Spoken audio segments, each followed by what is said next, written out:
Барлығыңызға сәлем. Бүгін мен сіздермен таңғы асқа өте керемет, өте дәмді дайындалатын панкейктің рецептімен бөлісетін боламын. Видеоны соңына дейін қараймыз.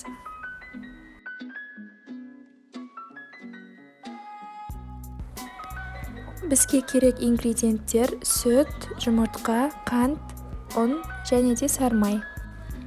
Ең алдымен жұмыртқаға қантымызды қосып, жақсылап араластырамыз.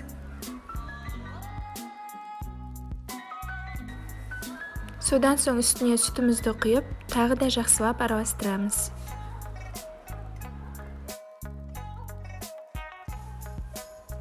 Содан соң ұнымызға қопсытқышымызды қосып, сол ыдыста араластырып аламыз.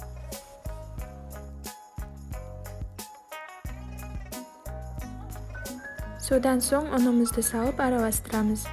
Ұнымызды екі бөлікке бөлеміз, бәрін бірден қоспаймыз.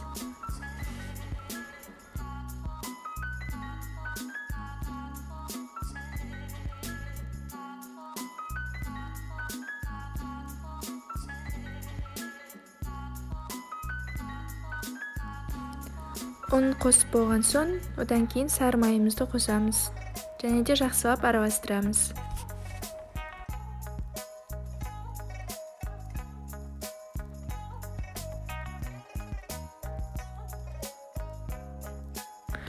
Мінекей біздің тестамыз дайын, осындай консистенцияда болып шығады. Енді табаға пісіретін боламыз. Табамыз міндетті түрде құрғақ және де қызып тұру керек.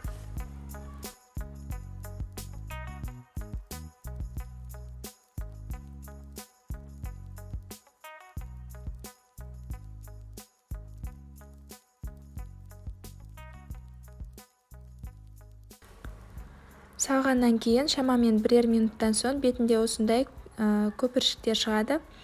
Бұл деген екінші бетіне аудару керек деген сөз. Осы видеода көрсетілгендей барлығын пісіріп шығамыз.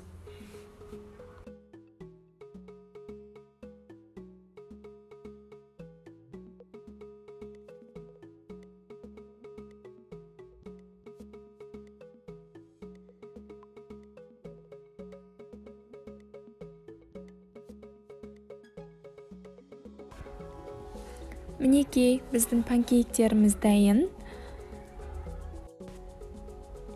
Өте тез дайындалатын әрі дәмді таңғы ас. Астарыңыз дәмді болсын. Видео ұнаса лайк басып, каналға тіркеліп кетіңіздер.